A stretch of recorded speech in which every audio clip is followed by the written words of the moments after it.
Quand on souhaite vérifier le type d'un objet, il y a plusieurs façons de faire avec Python.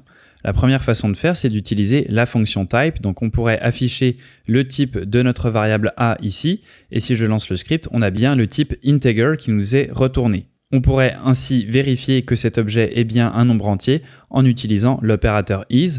Donc si je relance le script, là on a bien true, puisque notre nombre est bien de type nombre entier. Pour effectuer cette vérification et permettre également de vérifier plusieurs types en une seule fois, on peut utiliser à la place la fonction isInstance.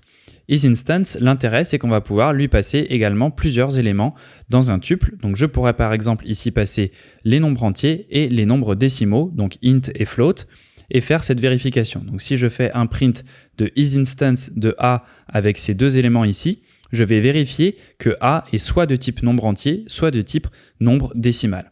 Donc si je relance le script, là on a bien true puisque a est un nombre entier. Si je mets cette fois-ci un nombre décimal, on aura bien true une deuxième fois puisque c'est un nombre décimal, donc un float.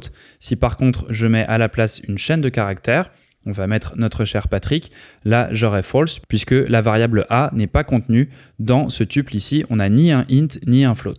Si je rajoute par contre le type str, donc string, qui correspond aux chaînes de caractères, là on aura bien true.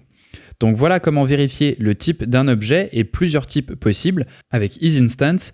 Et si vous n'êtes pas sûr de la différence entre isInstance et type, il y en a une et je vous mets en description de cette vidéo un article qui vous explique la différence entre ces deux fonctions.